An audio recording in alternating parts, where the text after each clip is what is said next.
ছয় প্রকার নারীকে আল্লাহ জাহান্নামে দেবে বলে ঘোষণা দিয়েছে। কয় প্রকার? মা বোন যারা এসেছেন খুব ভালো করে শুনবেন, মোবাইল থাকলে সেভ করে নিন। এই ছয় প্রকারের ভেতরে যদি আপনি এক প্রকারেও পড়ে যান, আপনার নামাজ রোজা বোরকা পরা সব মাঠে মারা যাবে, আপনি জাহান্নামে। এক নম্বরে যাদের মাথার চুল খোলা থাকে স্বামী বাদ দিয়ে অন্য কারো জন্য, এরকম মেয়ে লোকে দেশে এখন আর নেই। যে হোটেলে আসি আল্লাহর ওলিরা সবাই হোটেলে উঠেছে। একজন মেয়ে লোক যদি চুল খুলে রাখে, শুধুমাত্র খুলে রাখতে পারবে তার স্বামীর জন্য, স্বামী বাদে পৃথিবীতে কারো জন্য মেয়ে লোকের চুল খুলে রাখা জায়েজ নেই। এমনকি বাবাকেও চুল খুলে দেখানো জায়েজ নেই। এক কথা বুঝতেছেন? একজন মেয়ে লোকের চুল যত তার স্বামী দেখবে, তার চোখের পাওয়ার বাড়বে, তত সওয়াব বেশি পাবে ওই মেয়েটা। এমনকি আল্লাহর নবী জানিয়েছেন, কোন স্বামী যদি স্ত্রীর মাথায় হাত বুলিয়ে দেয়, এই যতগুলো চুল পড়বে অতগুলো সওয়াব হবে। আর অন্য যত মানুষ এই চুল দেখবে, এ অতগুলো সাপ আল্লাহ বানিয়ে কবরে পাঠাবে। চুল ওরা দেখায় স্বামীকে না, পরপুরুষকে বেশি। এই জন্য যেই মহিলার মাথার চুল খোলা থাকবে স্বামী বাদ দিয়ে অন্য কারো জন্য, সে জাহান্নামী। দুই নম্বরে স্বামীকে যেই মহিলা সম্মান করে না। তিন নম্বরে স্বামীকে বাদ দিয়ে দেবর ননদ বা অন্য কারো সাথে যারা হাসি তামাশায় লিপ্ত থাকে বেশি সময়, স্বামীর কাছে আসলে মুখ গোমরা হয়ে থাকে। আর যদি দেবর পায়, স্বামী গিয়েছে ঘাস কাটতে, বাগে ধরে খাক, আমার দেওয়ার বেশি থাক। একটা কবিতা এরকম পড়েছিলাম কোথায় যেন, তো স্বামী ঘাস কাটতে গেছে মাঠে, ওরে বাগে ধরে খেয়ে ফেলুক, আমার দেওয়ার বেশি থাক। স্বামী বাদ দিয়ে অন্যের সাথে যদি কেউ হাসি তামাশা করে, মজাক করে, ইয়ারকি আড্ডা করে, মহিলা জাহান্নামী। চার নম্বরে যে মহিলা অপবিত্রতা থেকে পবিত্রতার খবর রাখে না, শরীর খারাপ হয়েছে কবে যে পবিত্র হবে ওর খেয়ালই নেই, স্বামীর যে হক আছে ওর মনেও নেই। এই জন্য যখনই শরীর অসুস্থ হবে, সুস্থ হওয়ার পর থেকে নিজেকে পরিষ্কার পরিচ্ছন্ন করে স্বামীর জন্য উপস্থাপন করা লাগবে। 5 নম্বরে মিথ্যা বলে, গীবত করে, এরপর আবার কসম করে কথায় কথায়। মেয়েদের স্বভাব এটা বেশি, ওরা কিছু হলেই কসম কাটে। কসম যদিও কাটে, আবার ছেলের মাথায় হাত দিয়ে স্বামীর মাথায় হাত দিয়ে কসম কাটে। এমনকি কাবা শরীফের ছবি টাঙানো বলে কাবার কসম। দুনিয়াতে একজনের নামে শুধু কসম কাটা জায়েজ আছে, কে? এই বলেন বলেন। আমরা কসম কাটি বড় যে জিনিস, সে জিনিসের উপরে। এ দুনিয়ার সবচাইতে বড়, বলেন বলেন। আর আল্লাহ যখন কসম কাটেন তখন নামিয়ে দেবেন। আর আমার জীবনের সময় যদি শেষ হয়ে যায়, আমাকে মানুষ আর হামজা বলবে না, মরহুম হামজা বলবে। এজন্য মানুষের জীবন সংক্রান্ত কথাগুলো বলতে গিয়ে আল্লাহ জানিয়েছেন, ওয়ালা আসরি ইন্নাল ইনসানা লাফি খুসর। সময়ের কসম, জীবনের কসম, হায়াতের কসম, ইতিহাসের কসম। যেহেতু মানুষের হায়াত আছে, মানুষ আছে, জীবন আছে, মানুষ আছে, এগুলো না থাকলে মানুষের আর দাম থাকে না। এর সম্পর্ক মানুষের জীবনের সাথে রিলেটেড। এই জন্য আল্লাহ মানুষের জীবন সংক্রান্ত কথা বলতে গিয়ে কসম দিয়েছেন হায়াতের, সময়ের। জোরে বলেন সুবহানাল্লাহ। আমরা যেহেতু কসম দিতে পারি শুধুমাত্র আল্লাহ ছাড়া আর কারো নামে না। মা বোন যারা এসেছেন, কসম যদি কাটতেই হয় আল্লাহ নামে কাটবেন। তাছাড়া পৃথিবীর কোন পীর বাবার নামে, কোরআনের নামে, কাবা শরীফের নামে ছেলের মাথায় মেয়ের মাথায় হাত দিয়ে কসম কাটা জায়েজ নেই। 6 নম্বরে যারা অন্যের সুখ দেখে জ্বলে, যারা অন্যের সুখ দেখে জ্বলে এবং কিছু দান করলেও যারা খোঁটা দেয়, এই 6 প্রকার নারীর কথা মুসলিম শরীফে নবীজি জানিয়েছেন। আশা করছি মা বোন যারা এসেছেন, এই 6 প্রকারের কোনো কিছু যদি আপনার ভেতরে থাকে, আপনি এই মুহূর্তে নিজেকে পাল্টাবেন। আল্লাহ আমাদেরকে এই যে 4টা অপরাধের কথা বলেছিলাম, ওজনে কম বেশি করা, খাদ্যে ভেজাল দেওয়া, দুনিয়া শান্ত হয়ে যাওয়ার পরে অশান্তি তৈরি করা, মানুষকে বিপদে ফেলার জন্য ওত পেতে থাকা, আর আল্লাহর রাস্তা থেকে মানুষকে ফেরানোর জন্য চেষ্টা চালানো। এই গুনাহগুলো থেকে যদি আল্লাহ আমাদেরকে না বাঁচান, আমরা যদি চেষ্টা না করি, ভূমিকম্পের মতো এই জিনিস আবার আসবে। আল্লাহ আমাদেরকে আয়াতটা মানার তৌফিক দেন, আমিন। কোরআনের কোন আয়াত থেকে কথা যদি কেউ বোঝার চেষ্টা করে, নবীজি বলেন ও যদি ওই আয়াতের উপরে আমল নাও করে, তাও 500 রাকাত নফল নামাজের সওয়াব হয়। আপনি 2 রাকাত নফল নামাজে পড়েন কিনা সন্দেহ, 500 রাকাত নফল নামাজের সওয়াব হবে। এই কথা শোনার পরে আমাদের আখিরাতের চিন্তা যাদের আছে, তারা তো স্থির হয়ে যাওয়া দরকার। উসওয়াতুন হাসানা এ শব্দ আল্লাহ দুনিয়ার কাউকে দেননি। এই জন্য সত্যের মাপকাঠি মানদণ্ড এই পৃথিবীতে একমাত্র একজন, বিশ্বনবী মুহাম্মদ রাসূলুল্লাহ। তাছাড়া দুনিয়াতে আর কেউ সত্যের মানদণ্ড হিসাবে গণ্য নয়। তারপরেও তিনি রাসূলুল্লাহ হিসাবে গণ্য হয়েছিলেন 5 বছর বয়সে, 10 বছর বয়সে না। তিনি রাসূলুল্লাহ হয়েছিলেন কত বছর বয়সে? 40 বছর বয়সে। যে জিনিস পেয়ে তিনি রসুল হলেন তার নাম কোরআন। তার নাম কি? কোরআনে কারিম নাজিল হওয়ার আগ পর্যন্ত তিনি মুহাম্মদ ইবনে আব্দুল্লাহ হিসাবে পরিগণিত ছিলেন এলাকাতে। তার চরিত্রের সার্টিফিকেট দেওয়া হিসাবে মানুষেরা হয়তো তাকে বলতো যে আপনি আল আমিন, আস সাদিক, এই সমস্ত নামগুলো, কিন্তু রাসূলুল্লাহ কেউ বলতো না। রাসূলুল্লাহ হওয়ার আগে 17 বছর বয়সে একটা সংগঠন বানিয়েছিলেন, হিলফুল ফুজুল, শান্তির সংঘ।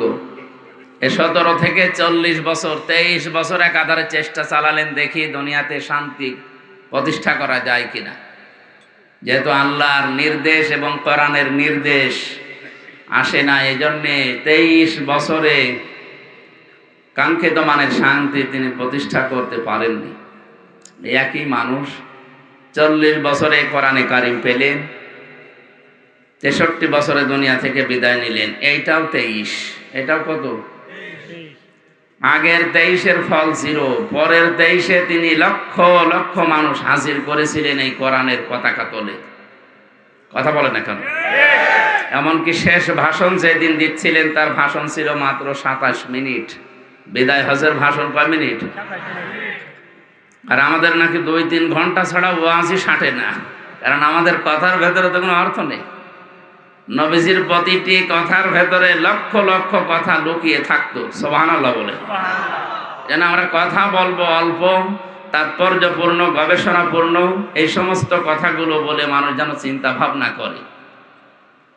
আল্লাহ রাব্বুল আলামিন বলেন, ওয়ানজালনা ইলাইকাদ যিকরা লিতুবাজ্জিনা লিন-নাসি মা নুজিলা ইলাইহিম ওয়া লাআল্লাহুম ইয়াতাফাক্কারুন। সূরা নাহলের 44 নম্বর আয়াতের শেষের দিকে আল্লাহ জানিয়েছেন, হে নবী, এই কিতাব, এই জিকির, এই আলোচনা আপনার কাছে আমি কেন দিলাম জানেন? আপনি জীবিত মানুষদের সামনে স্পষ্ট ব্যাখ্যা বিশ্লেষণ করে বোঝাবেন।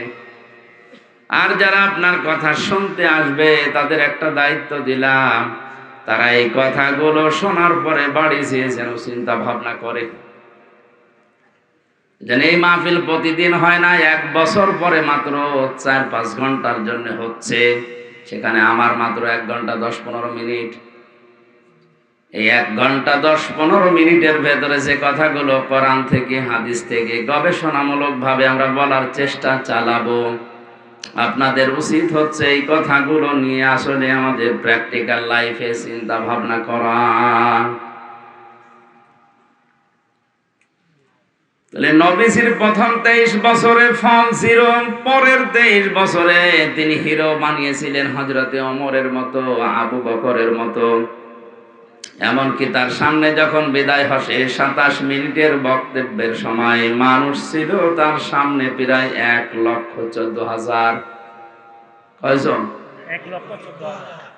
1,14,000 মানুষের সামনে শেষ ভাষণ দেওয়ার সময় নবীজি বলেছিলেন, তারাকতু ফীকুম আমরাইন, আমি 2টি জিনিস তোমাদের জন্য রেখে গেলাম। লান তাদিল্লু, তাবদিল্ল মোজারে বর্তমান ভবিষ্যৎ প্রেজেন্ট ফিউচার, এর আগে লাং এসেছে। আরবি গ্রামার অনুযায়ী কথাটার অর্থ দাঁড়ায় কখনোই তোমরা পথ ভ্রান্ত হবে না, পথ ভ্রষ্ট হবে না, লাঞ্ছিত হবে না। এমনকি এ কথার ভেতরে না খেয়ে থাকবে না, এ কথাও আছে। তাবদিল্ল শব্দের প্রায় 33টা অর্থ আমি পেয়েছি।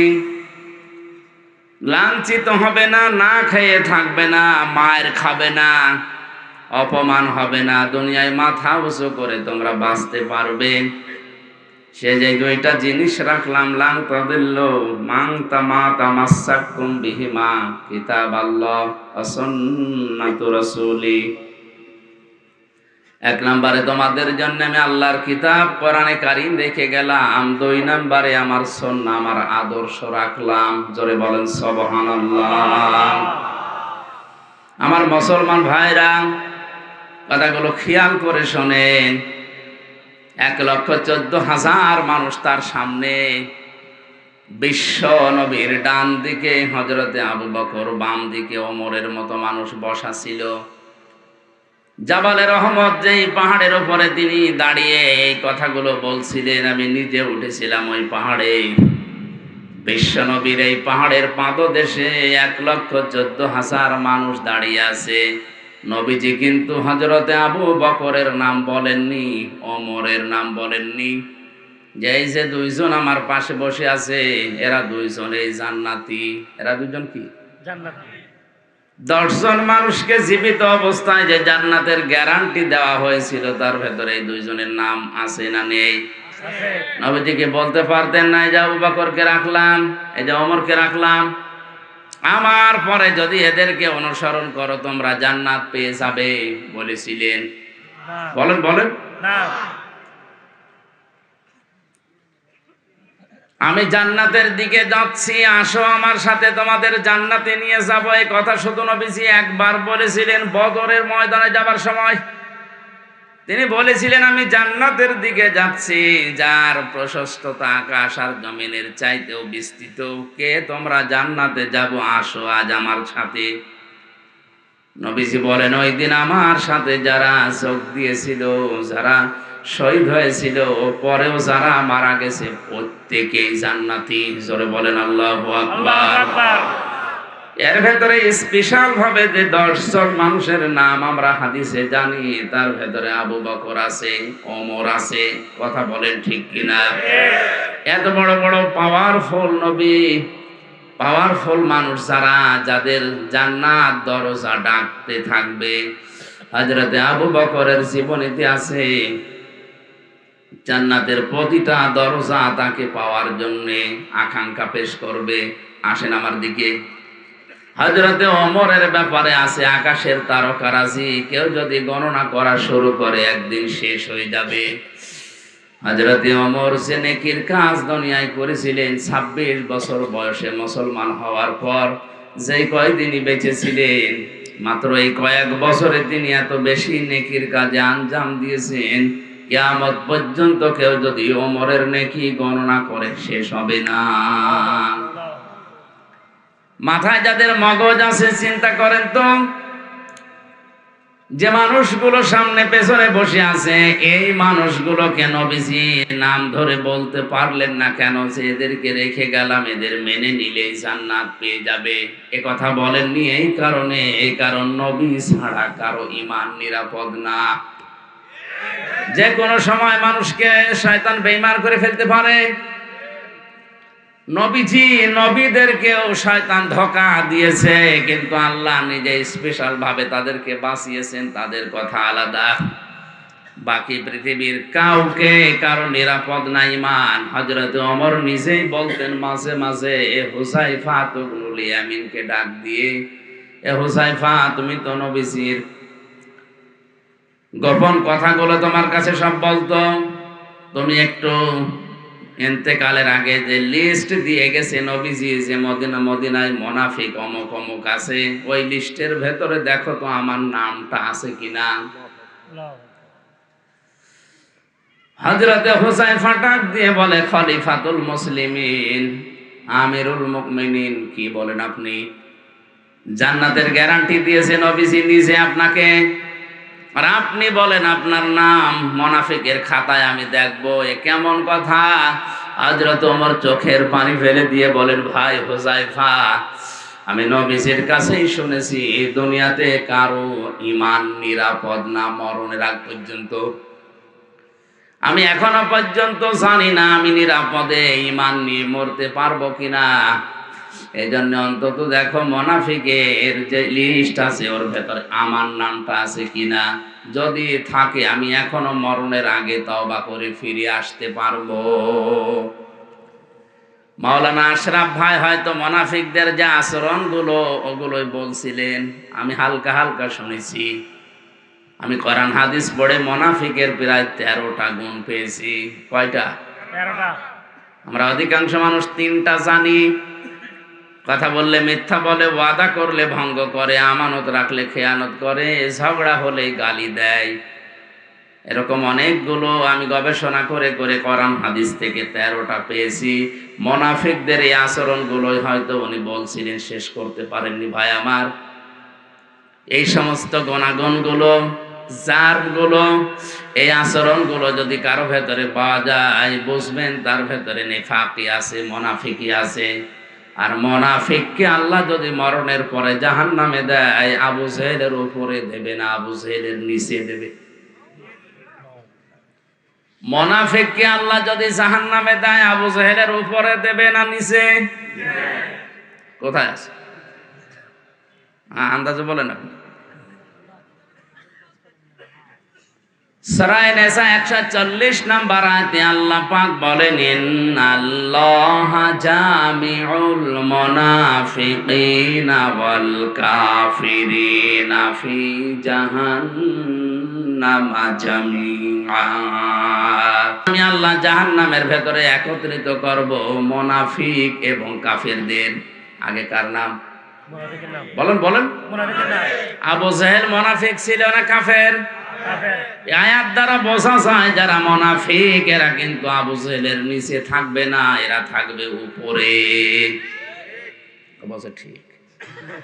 আরে ভাই আপনি তো উল্টাপাল্টা বলেন। আবু জেহেল যদি জাহান্নামে পড়ার পরেই থেমে যায়, মুনাফিক থামবে না, একেবারে নিচে থাকবে। ইন্নাল মুনাফিকিনা ফিদ দারকিল আসফালি মিনান নার ওয়া লান তাজিদা লাহুম নাসীরা। অবশ্যই মুনাফিকদের জায়গা হবে জাহান্নামের একেবারে নিচে। আসফাল ইসমে তাফসীল, এর জায়গার নিচে নেই, একেবারে নিচে তাদের জায়গা দেব। শুধু জায়গা নিচে দেব না, এই মানুষগুলোকে কেউ সাহায্যের কথা বলতেও আসবে না।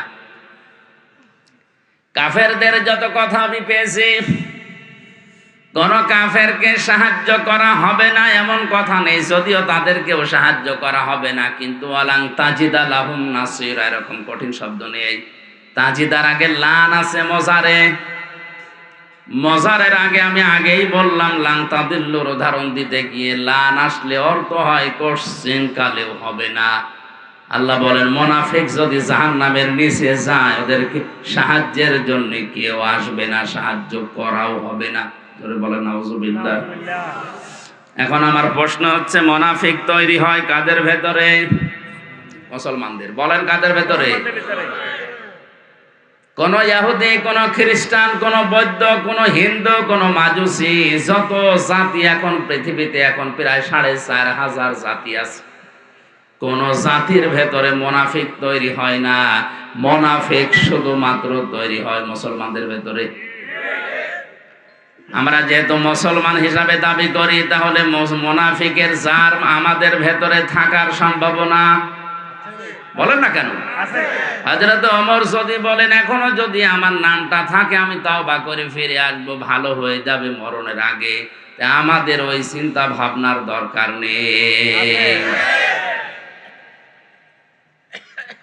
কেউ যদি বলে আমি ইহুদি দেখব, তাহলে আপনি ইসরায়েলে যান, শুধু ইহুদি পাবেন।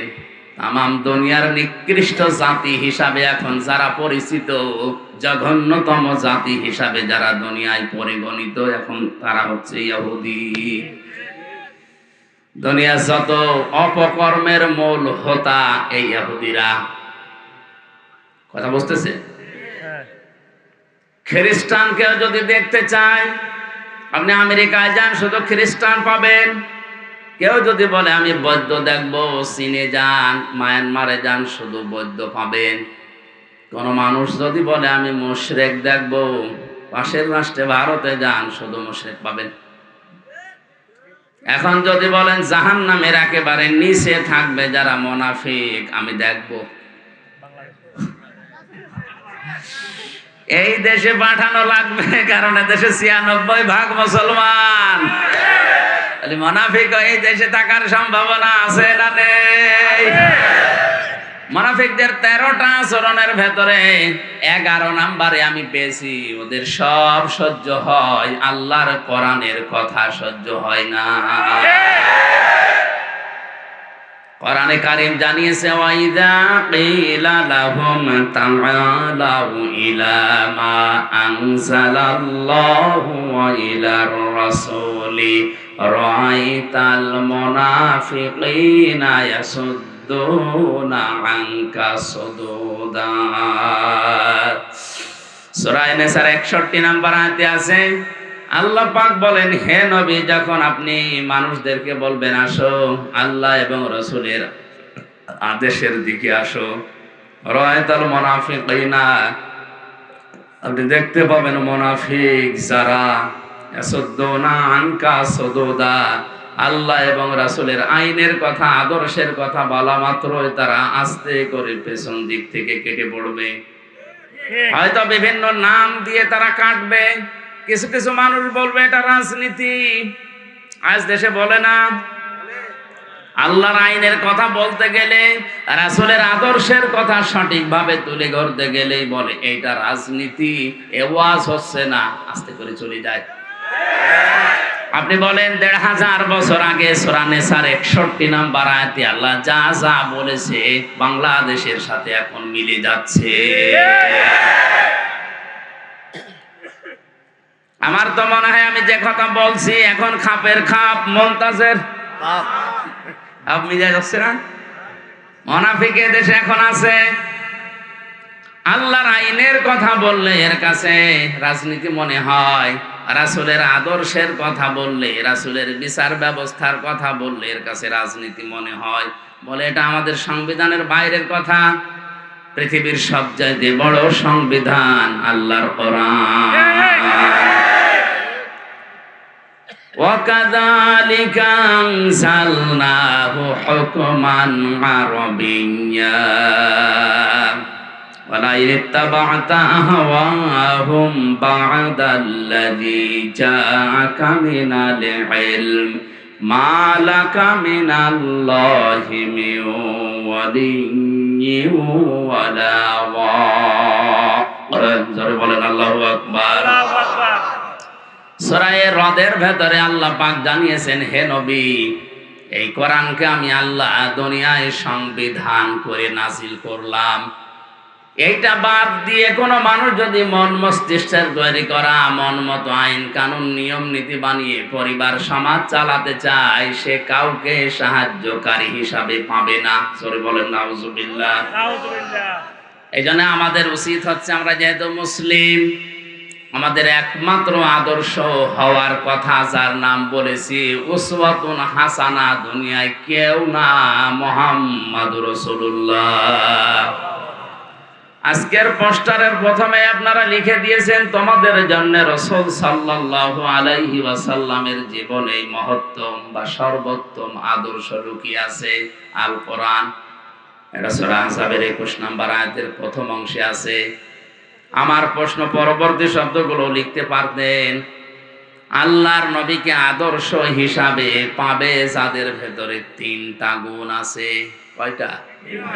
আয়াতের পরবর্তীতে আল্লাহ সিরিয়াল করে দিয়েছেন, লিমান কানা ইয়ারজুল্লাহা ওয়াল ইয়াউমাল আখিরা ওয়া যাকারাল্লাহা কাসীরা। এক নম্বরে যে মানুষগুলো লিমান কানা ইয়ারজুল্লাহ, আল্লাহ রাব্বুল আলামিনের দিকে যারা ফিরে আসে, রাজা ইয়ারজু মানে ফিরে আসা। দুই নম্বরে যে মানুষগুলো দুনিয়াতে আল ইয়াউমাল আখিরা, কিয়ামতে জবাব দেওয়া লাগবে, বিশ্বাস করে। তিন নম্বরে যাকারাল্লাহ কাসীরা, যাদের জীবনে সব চাইতে বেশি আল্লাহর আলোচনা হয়। কার? আল্লাহ। বলেন বলেন আল্লাহ। তাহলে এই বাংলাদেশে 18 কোটি মানুষের জন্য রাসূলুল্লাহ আদর্শ এখনো সবার জন্য হয়নি, কারণ এই তিনটা গুণ আমরা অধিকাংশ মানুষের ভেতরে দেখতে পাচ্ছি না। এক কথা বলা লাগবে। আমি শর্ত দিলাম মাওলানা হাফিজকে, আপনি যদি কুষ্টিয়ায় যান আপনার সাথে আমি যাব, শর্ত দিয়েছিলেন আপনি যদি যান। এখন উনি যদি সকালে না যায়, আমার যাওয়ার দরকার আছে। আল্লাহ তাআলা বলেন উত্তম আদর্শ, সর্বোত্তম আদর্শ তোমাদের জন্য রাসূলুল্লাহ, কিন্তু তিনটা গুণ থাকা লাগবে। কয়টা? সবাই বলেন, সবাই বলেন।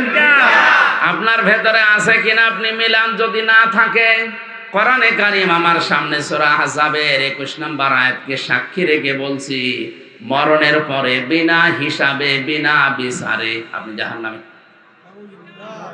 আপনি যতই নামাজ পড়েন, রোজা রাখেন, 5 কলি 10 কলি 20 কলি মাথায় দেন, যদি মনে করেন আমার তো ঈমান আছে না, আপনার ঈমান নেই। কারণ এই তিনটা গুণ যদি কারো না থাকে, সে রাসূলুল্লাহকে আদর্শ পায়নি। আর রাসূল যার আদর্শ হয়নি, ওর ঈমান নেই, ওটা বেঈমান। খুব মনোযোগ সহকারে শুনেন। আল্লাহ রাব্বুল আলামিন বলেন, এক নম্বরে যারা সব কাজ আমি আল্লাহর দিকে ফিরে আসার নিয়তে করে, যে কোনো কাজে হাত দেওয়ার আগেই চিন্তা করে আল্লাহ এই কাজে আমার আল্লাহ রাজি আছে তো। আজকে যে গাড়িতে আসলাম, ও লোকটাকে আমি এর আগে কোনোদিন দেখেছি বলে মনে হয় না, কিন্তু যে ভালোবাসা আমার প্রতি দেখিয়েছে, দুনিয়ার স্বার্থ পাওয়ার জন্য না, এটা আল্লাহর জন্যে। দুনিয়ায় যাকে আপনি ভালোবাসবেন, যাকে এগিয়ে দেবেন, সাহায্য করবেন, লোক দেখানোর জন্য, স্বার্থ পাওয়ার জন্য না। যে মানুষগুলো শুধুমাত্র আল্লাহর জন্য কাউকে ভালোবাসে। দুই নম্বরে আল ইয়াউমাল আখিরা, কিয়ামতের দিবসে যারা বিশ্বাস করে। সে জন্মের পর থেকে শুনছি কিয়ামত হবে, কিয়ামতের দিন আছে, কিন্তু কিয়ামত যে কি, কিভাবে হবে, কিয়ামতে জবাব দেওয়া লাগবে, এই বিশ্বাস যদি কোনো মানুষের ভেতরে একবার জন্ম হয়ে যায়, ওর জীবন থেমে যাবে। এদের তাফসীর করতে গিয়ে আমি জেলখানার ভেতরে থাকাকালীন ফি জিলালিল কোরআনে পড়েছিলাম। আছেন আপনারা ময়দানে? খলিফাতুল মুসলিমিন হযরত ওমর তার সন্তান আব্দুল্লাহকে ভর্তি করলেন মাদ্রাসায়। ওই সময় হযরতে আলী ছিলেন প্রধান বিচারপতি, তার সন্তান হোসাইন ওই একই মাদ্রাসায় ভর্তি হয়েছে। বারবার কলম ফেলে দিচ্ছে, আব্দুল্লাহকে বলে কলম তুলে দাও। তিনি একবার, দুইবার, তিনবার তুলে দিলেন। প্রেসিডেন্টের ছেলে স্বাভাবিকভাবে রাগ হয়ে গেছে, ডাক দিয়ে বলে হোসাইন, ইচ্ছা করে কলম ফেলে দাও, আমারে তুলতে বলো, আমি কি তোমার চাকর, খাদেম? হযরতে হোসাইনও রাগ করেই বলে ফেলেছে, আব্দুল্লাহ তুমি শুধু খাদেম না, খাদেমের বাচ্চা খাদেম। মেম্বারের ছেলেকে এরকম গালি দিলে তারও মেজাজ খারাপ হয়, আর তিনি দেশের প্রেসিডেন্টের ছেলে। এক দৌড়ে বাড়িতে গিয়ে বলে, আব্বা আমি আর মাদ্রাসায় যাব না। কেন? হোসাইন আমারে গালি দিয়েছে, আমি নাকি খাদেমের বাচ্চা, খাদেম। হযরত ওমর বিচক্ষণ মানুষ ছিলেন, ডাক দিয়ে বলে, সন্তান আমি বিচার করব, কিন্তু এখন না, জমার দিন। জমার দিন তিনি খুতবা দিচ্ছিলেন, বক্তব্যের মাঝখানে তিনি দাঁড়িয়ে বললেন, এখানে হযরত হুসাইন আছে? বলে হ্যাঁ। এদিকে আস, তুমি আমার ছেলেটাকে গালি দিয়েছো খাদেমের বাচ্চা, চাকরের বাচ্চা বলে? বলে হ্যাঁ দিয়েছি। কেন দিলে? হযরতে হুসাইন বলে, ওমর হাতে মুখে হাত দিয়ে বলেন তো, আপনি কি আমার নানার খাদেম ছিলেন না? হযরত ওমরের কথা বন্ধ হয়ে গেছে, চোখ দিয়ে টপ টপ করে পানি পড়ছে। সাহাবীদের বললেন, নবীর সাহাবীরা বিচার হয়ে গেছে। ছোট মানুষ তো। আব্দুল্লাহ বসে না, বলে বাবা তুমি তো এখনো বিচার আরম্ভই করনি, হোসাইনকে মারবে না? হযরত ওমর বলে বাবা যে বিচার করেছি এটা আমার অনেক কাজে লাগবে। হোসাইন তুমি যেটা বললে এটা কি লিখে দিতে পারবে? হ্যাঁ। খেজুর পাতা আর একটা পৃষ্ঠা, খেজুর পাতার একটা পাতা নিয়ে এসেছে খেজুর গাছের, ওখানে লিখে দিয়েছে ওমর আমার নানার খাদেম ছিল, এটা আমি দেখেছি, সই করে দিলাম ইসি হুসাইন ইবনে আলী। যান। হযরত ওমর কাগজটা হাতে নিয়ে মুখে জমা দিলেন, ছেলেকে ডাক দিয়ে বললেন বাবা মারা যাওয়ার পরে এই কাগজটা আমার কাফনের ভেতরে দিয়ে দিও। কিয়ামতের ময়দানে যদি আল্লাহ আমাকে প্রশ্ন করে আর জীবনের যদি কিছুই কবুল না হয়, অন্তত এই কাগজটা তুলে দেখাতে পারবো মাবুদ তোমার নবীর নাতি লিখে দিয়েছে আমি নবীর খাদেম ছিলাম।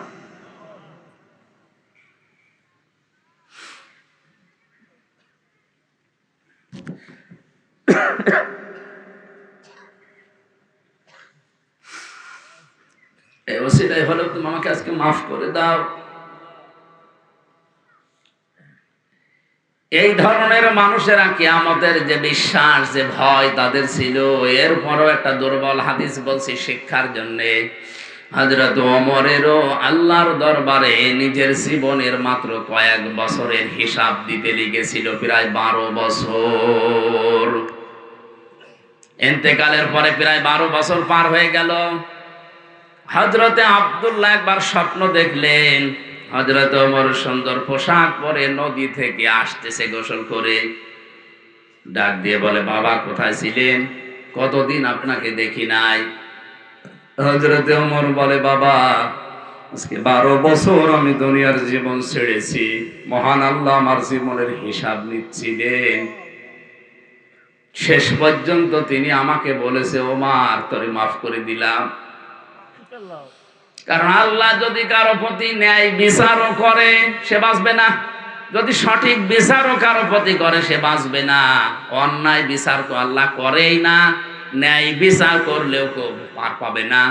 আল্লাহ যদি কাউকে বাঁচাতে চায় বলবে শেষে যে তোর মাফ করে দিলাম।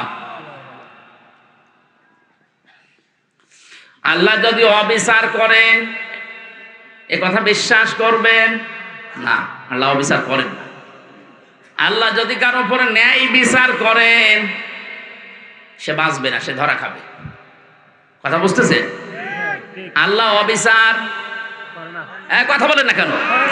আল্লাহ অবিচার, ন্যায় বিচার করলে বাঁচার কোনো উপায়।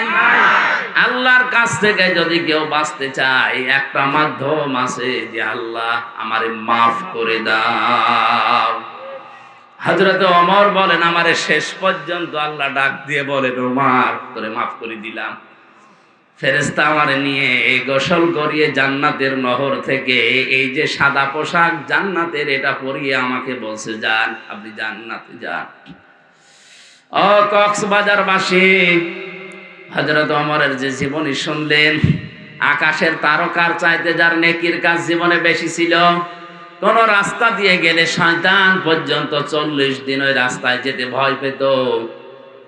এত বড় পাওয়ারফুল মানুষ নবীজি বলেন একবার আমার স্ত্রীরা আমার কাছে এইটা দিন ঝগড়া করছিল। হযরতে আবু বকর আসলেন, স্ত্রীদের ঝগড়া থামে না। হযরতে ওসমান আলী এসেছে, তাদের ঝগড়া থামে না। হযরতে ওমর কিছুক্ষণ পরে বাইরে থেকে সালাম দিয়েছে, আসসালামু আলাইকা ইয়া রাসূলুল্লাহ। স্ত্রীরা বলছে আপনি থাকেন, আমরা গেলাম। কারণ এখন যে লোকটা এসেছে এর মুখের আগে হাত চলে।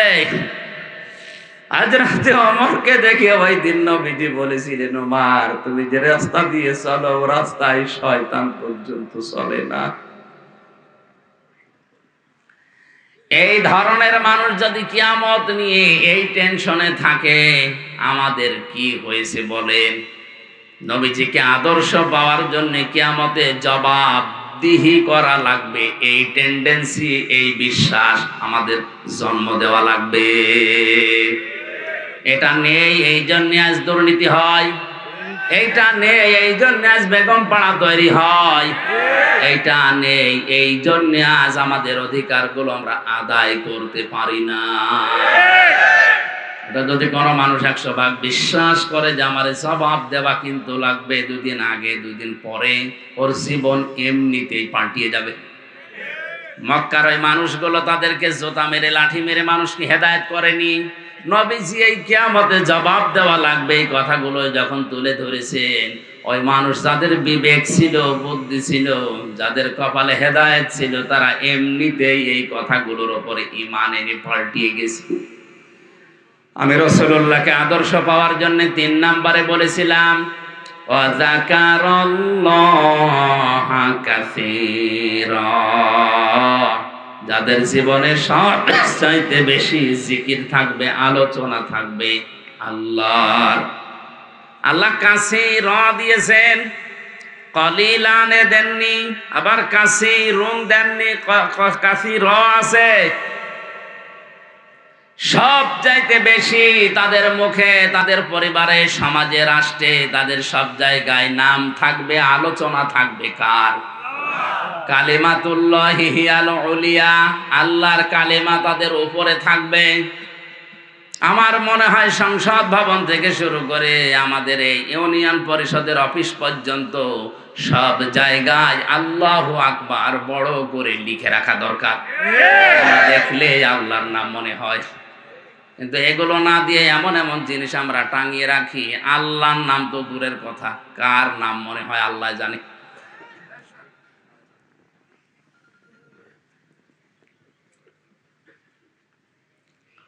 আল্লাহ রাব্বুল আলামিন বলেন, রাসূলুল্লাহকে যারা আদর্শ হিসাবে এই 3টা গুণ অর্জন করে পাবে, বিশ্ব নবী মুহাম্মদুর রাসূলুল্লাহ হওয়ার পর থেকে আতঙ্কে ছিলেন।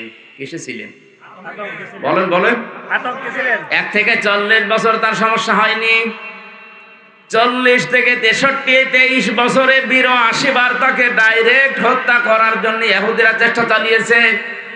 শুধু চেষ্টাই চালিয়ে শেষ করে দেয়নি, মরণের পরেও তার লাশ পর্যন্ত চুরি করার জন্য তারা ব্যস্ত ছিল। 23 বছর রাসূলুল্লাহকে যারা মেনে নিয়েছে তারাও বিপদে পড়েছে, কিন্তু 1 থেকে 40 যারা ওই সময় মেনে ছিল, তার সাথে ছিল, তাদের কোনো বিপদ হয়নি। এমনকি পুরো আরব জাহানে তাদের একটা শত্রুও ছিল না। আর রাহিকুল মাখতুম, এই ঐতিহাসিক সিরাত গ্রন্থে আপনি দেখবেন 1 থেকে 40 বছর পর্যন্ত নবীদের পেছনে মানুষ ছিল না, তা না ছিল। কারণ হিলফুল ফজল যেদিন গঠন করেন তার সাথে ওই এলাকার যুবকেরা অনেকেই যোগ দিয়েছিল। সামাজিক উন্নয়নমূলক অনেক কাজ তিনি এই সংগঠনের মাধ্যমে এলাকায় করতেন।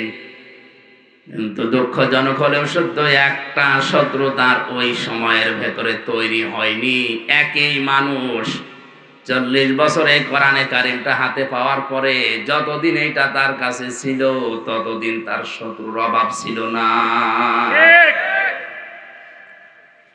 এই জন্য আমরা যদি কেউ বলি আমি নবীওয়ালা কাজ করি না, আপনি মোহাম্মদ ইবনে আব্দুল্লাহর কাজ করেন, এই জন্য আপনার সমস্যা হয় না। কেউ যদি রাসূলুল্লাহর কাজ আরম্ভ করে, রাসূলুল্লাহর যেভাবে আরম্ভ হয়েছিল 3 বছর তিনিও জেলে ছিলেন, আপনারও থাকা লাগতে পারে।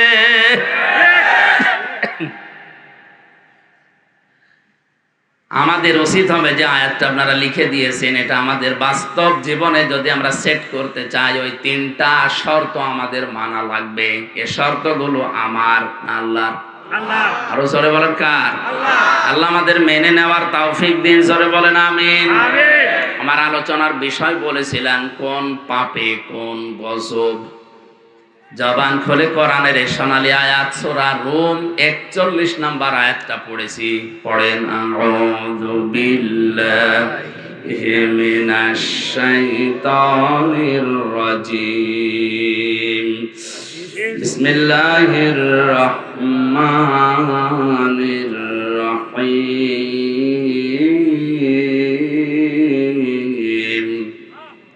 যাহারাল ফাসাদু ফিল বাররি ওয়াল বাহরি বিমা কাসাবাত আইদিন নাস লিয়ুযীকাহুম বা'দাল্লাযী আমিলু লা'আল্লাহুম ইয়ারজিউন।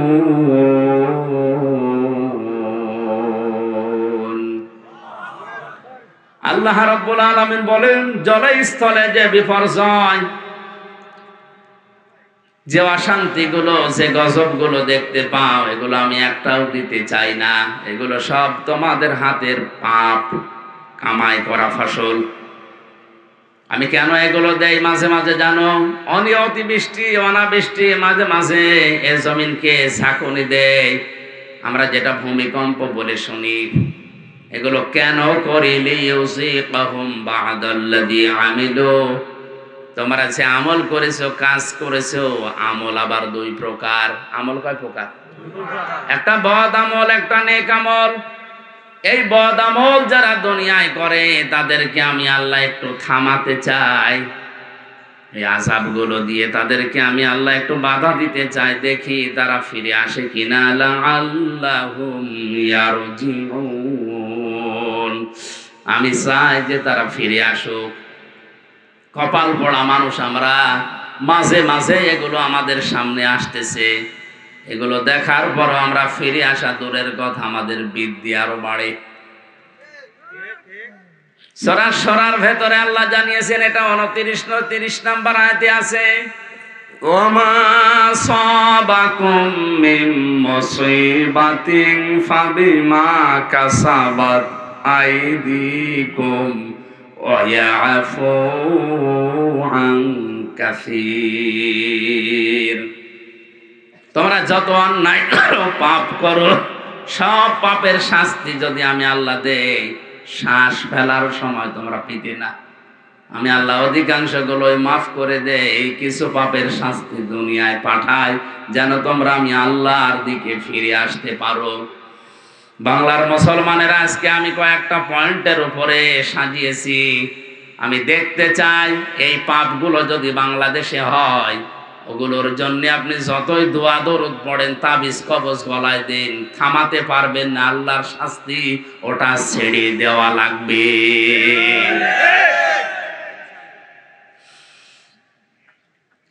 কোরআনে কারিমে সূরা আনকাবুত আয়াত নাম্বার 41 ফাকুল্লান আখাযনা বিযামবিহি ফামিনহুম মান আরসালনা আলাইহি হাসিবা ওয়া মিনহুম মান আখাযাতুহুস সাইহাতু ওয়া মিনহুম মান খাসাফনা বিহিল আরদা ওয়া মিনহুম মান আগরাকনা ওমা কানাল্লাহু লিয়াযলিমাহুম ওয়ালাকিন কানু আনফুসাহুম ইয়াযলিমুন। সুবহানাল্লাহ আলহামদুলিল্লাহ লা ইলাহা ইল্লাল্লাহ। সুবহানাল্লাহ আলহামদুলিল্লাহ।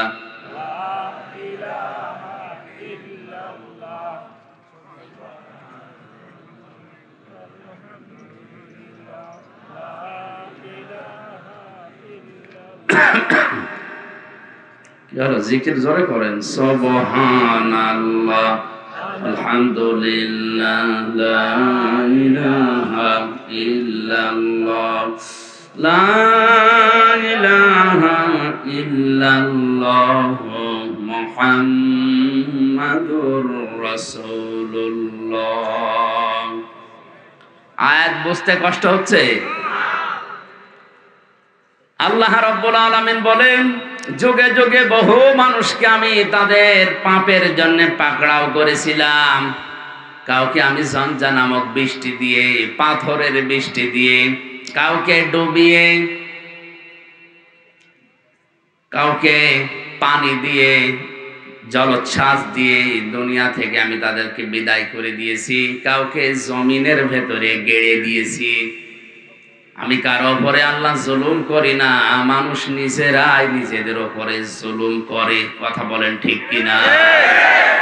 আমি প্রথম বলেছিলাম আল্লাহর বিচার ব্যবস্থা 3 প্রকার। 1 নম্বরে আল্লাহ জুলুম করে না, এই কথা বলে না কেন? করে না। 2 নম্বরে আল্লাহ ন্যায় বিচার করলে কেউ বাঁচবে না। 3 নম্বরে কেউ বাঁচতে চাইলে আল্লাহর রহমত লাগবে। এজন্য আল্লাহ অবিচার করেন না।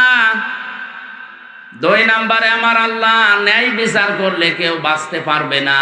3 নম্বরে কেউ বাঁচতে চাইলে আল্লাহর ক্ষমা পাওয়া লাগবে। যে সমস্ত পাপের জন্য আল্লাহ তাদেরকে ধরেছিলেন, দেখি ওই পাপগুলো এখন বাংলাদেশে আছে কিনা।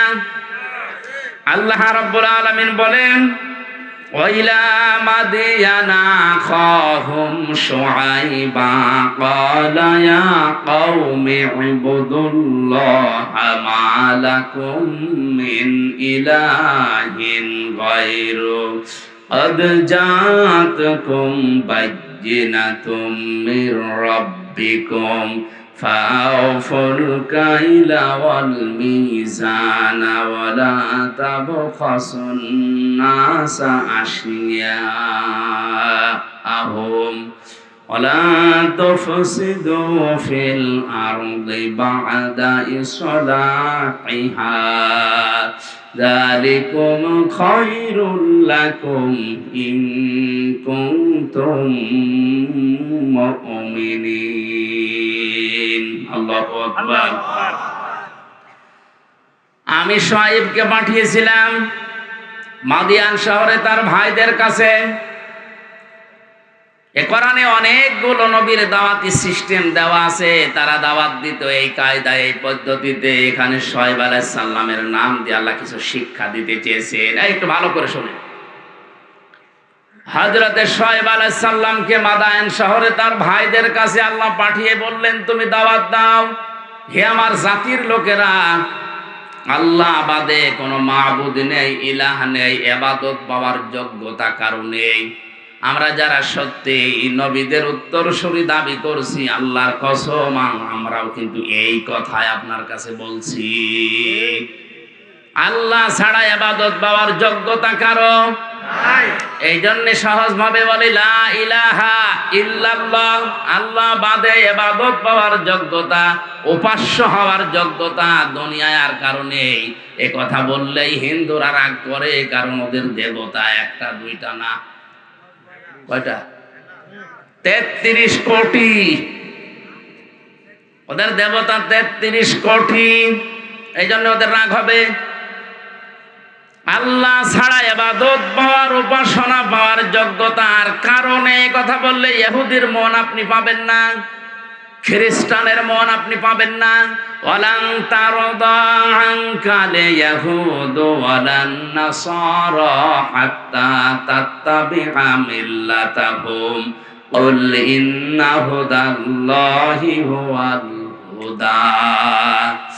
হে নবী, কখনো ওরা আপনার পদে ইহুদি খ্রিস্টানরা রাজি হবে না যতক্ষণ আপনি তাদের যে ধর্ম অনুসরণ না করবেন। ওদের ধর্মে খোদা কয়জন? 33 কোটি। কারো 3 জন, কারো 2 জন। বিভিন্ন জিনিসকে তারা খোদা হিসাবে মেনে নিয়েছে, উপাস্য হিসাবে ইবাদত পাওয়ার যোগ্যতা তারা ভাগ ভাগ করে দিয়েছে। একমাত্র জাতি মুসলিম। 175 কোটি মানুষের ভেতরে হয়তো ভুল ত্রুটি থাকতে পারে, কিন্তু লা ইলাহা ইল্লাল্লাহর ব্যাপারে কোনো পার্থক্য আমাদের নেই। আমরা মনে প্রাণে বিশ্বাস করি, এ কথা কাজে লাগাতে চাই। আল্লাহ ছাড়া ইবাদত পাওয়ার যোগ্যতা কারো নাই, উপাসনা পাওয়ার যোগ্যতা কারো নাই। কারণ নবীদের দাওয়াত এইটাই ছিল, ইয়া কওমি ইবুদুল্লাহ মা লাকুম মিন ইলাহিন গায়রু, আল্লাহর ইবাদত করো, কারণ তিনি ছাড়া কোনো ইলাহ নেই। এরপরে হযরতে শুআইব আলাইহিস সালাম তার জাতির লোকের কাছে যেই মেসেজটা দিয়েছেন, নবীদের দাওয়াতি পদ্ধতি আপনাকে আমি বলছি। ক্বাদ জাআতকুম বাইয়িনাতুম মির রাব্বিকুম রাব্বিকুম, অবশ্যই তোমাদের রবের পক্ষ থেকে তোমাদের কাছে স্পষ্ট দলিল প্রমাণ নিয়ম নীতি আইন কানুন এসেছে।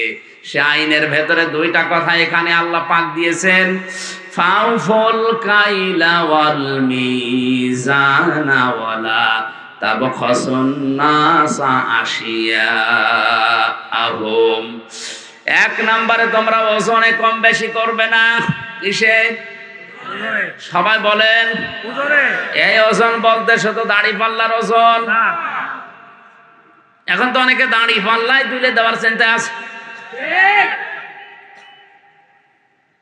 হাইকোর্টের সামনে বিশাল একটা দাড়ি পাল্লা টাঙানো আছে, দুই দিকের মাপই সমান।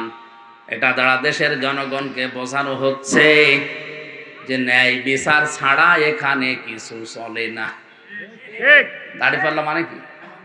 মানদণ্ড। দাড়ি পাল্লা মানে ন্যায় বিচারের মানদণ্ড। ওইটা যে এদিকেও যেমন এইদিকেও যেমন, কোন দিকে একেবারে কম বেশি নেই, সমান সমান।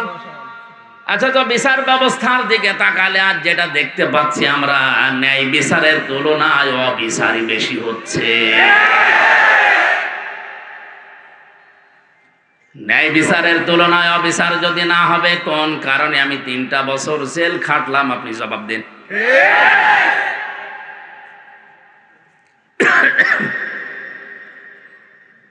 হযরতে শুআয়ব ডাক দিয়ে বলেছিলেন, আমার জাতির লোকেরা তোমরা এই পাপটা ছেড়ে দাও, ওজনে কম বেশি করবা না। কারণ এই পৃথিবীতে আল্লাহ যত মানুষকে লানত দিয়েছেন, বরদোয়া দিয়েছেন, তার পয়লা নম্বরে তারা। ওয়াইলুল লিল মুতাফফিফিনা আল্লাযীনা ইযা তালু আলান নাসি ইস্তাওফুন ওয়া ইযা কালুহুম আও ওয়াসানুহুম ইখসিরুন। ধ্বংস হয়ে যাক, বরবাদ হয়ে যাক, আমি আল্লাহর লানত ওই মানুষগুলোর উপরে যারা ওজনে কম বেশি করে। কিসে? বলেন বলেন।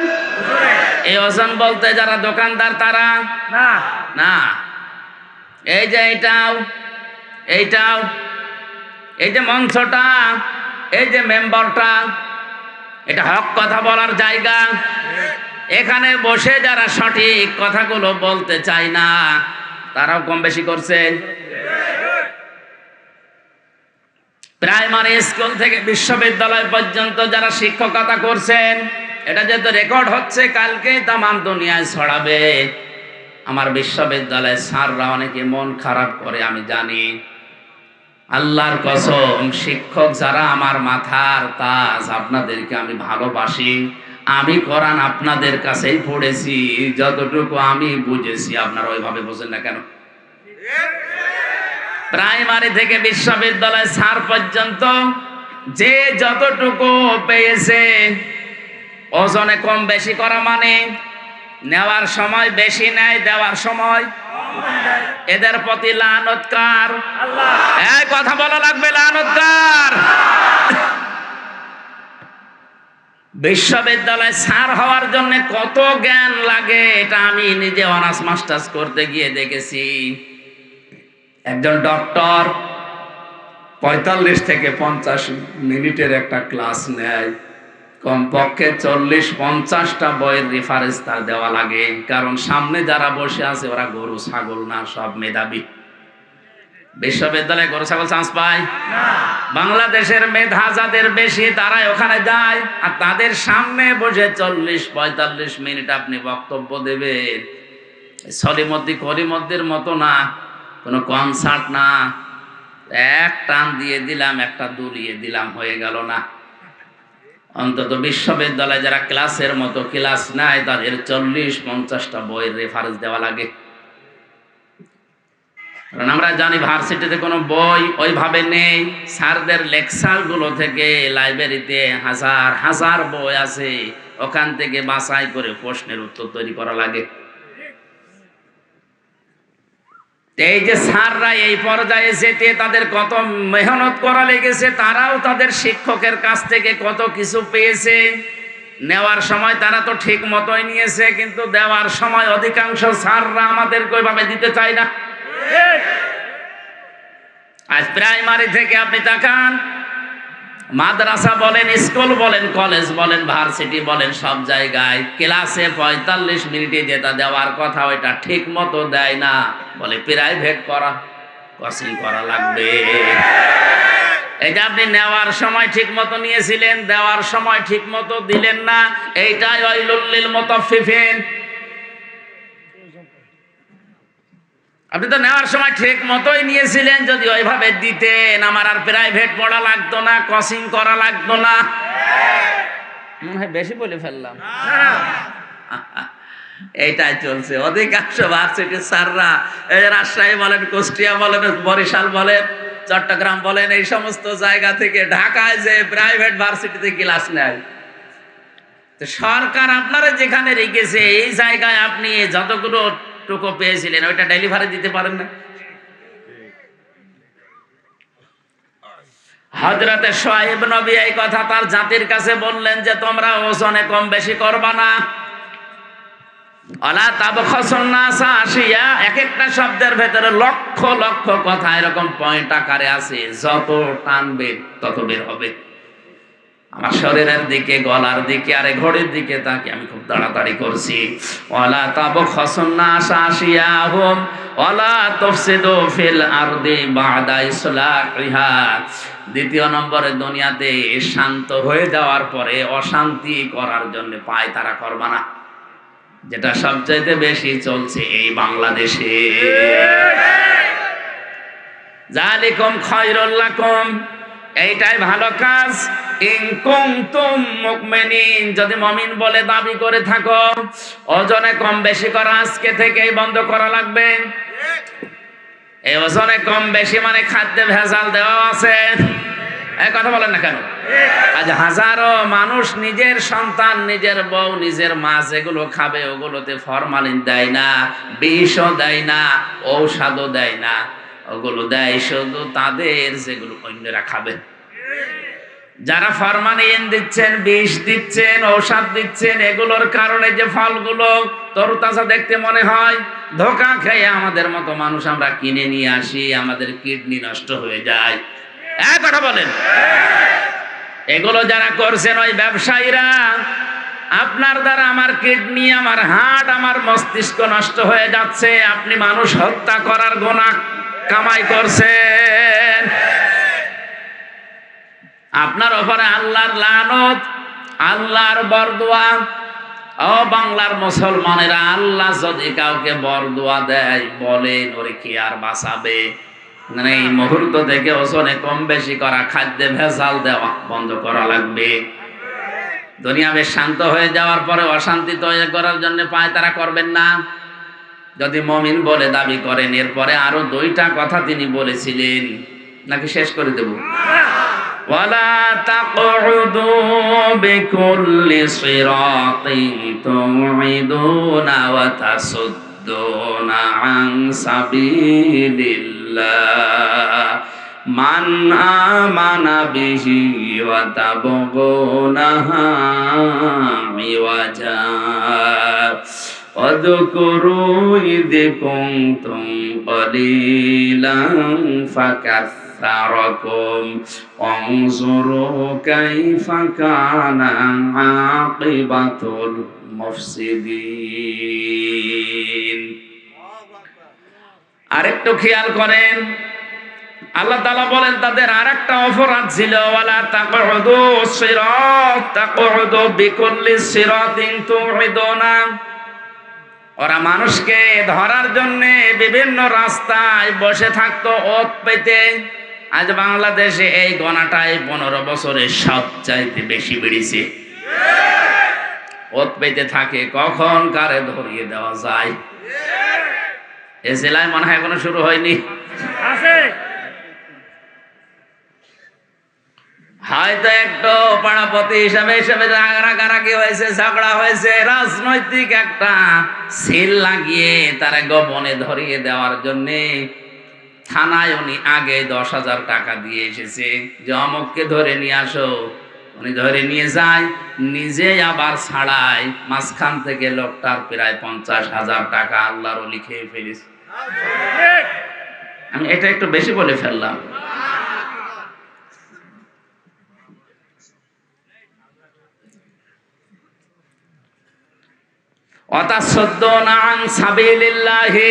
দুই নম্বরে তারা গোনা করত, 4 নম্বর এটা, 4 নম্বরে তাদের অপরাধ ছিল এইটা, ওরা আল্লাহর রাস্তা থেকে মানুষকে সরিয়ে দেওয়ার জন্য বিভিন্ন কায়দা কৌশল কাজ কারবার করত। এত কাজে মানুষ যাচ্ছে, কোনো অসুবিধা নেই, আল্লাহর দিকে আল্লাহর পথের দিকে মানুষ আসলেই বাধা। এই গুনাহগুলোর জন্য আল্লাহ রাব্বুল আলামিন হযরত শুআয়ব আলাইহিস সালামের জাতির উপরে যে গজব নাযিল করেছিলেন, এখনো যদি কোনো মানুষ এই কাজ কারবার গুলো বন্ধ না করে, জমিনে ওজনে কম বেশি করা, খাদ্যে ভেজাল দেওয়া, দুনিয়া শান্ত হয়ে যাওয়ার পরে অশান্তি করার জন্য পায়তারা করে বেড়ানো, মানুষকে বিপদে ফেলার জন্য মোড়ে মোড়ে বসে থাকা, এ থোকায় থোকায় শব্দটা আছে। ওয়ালা তাকউদু বিকুল্লি সিরাতিন তুইদুনা ওয়া তাসুদ্দুনা আন সাবিলিল্লাহ। তোমরা বসে থেকো না, মানুষকে ধরিয়ে দেওয়ার জন্য, বিপদে ফেলার জন্য কোন রাস্তার মোড়ে মোড়ে গোপনে, কিচ্ছু জানে না, ঘরে ঘুমিয়ে আছে, চোখ খুলে দেখছে জেলখানায়। কি গো, তুই গাছ কেটেছিস, তুই গাড়িতে আগুন লাগিয়েছিস, অথচ কিচ্ছু জানে না। 2-1 দিন ঠিক ওইভাবে কেটে যাচ্ছে, চোখ খুলে আবার দেখছে বাড়িতে। কি গো, খোঁজ নিয়ে দেখা গেল বাড়ি থেকে প্রায় 2 লাখ টাকা চলে গেছে।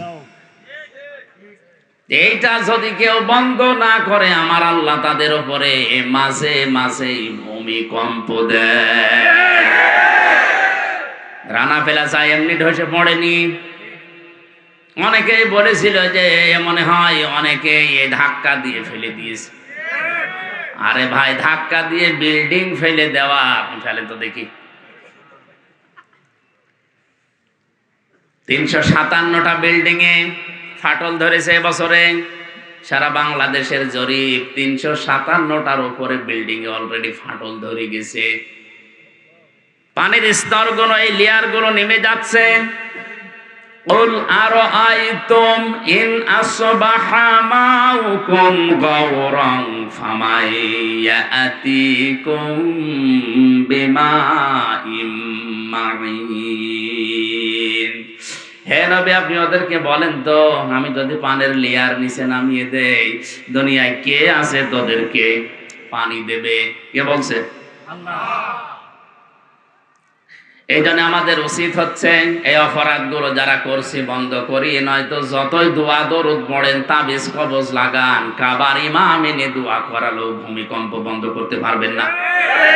কারণ 1500 বছর আগে কোরআনে আল্লাহ এই কথাগুলো জানিয়ে দিয়েছেন। আযাব গজব গুলো আসে এমনিতেই না।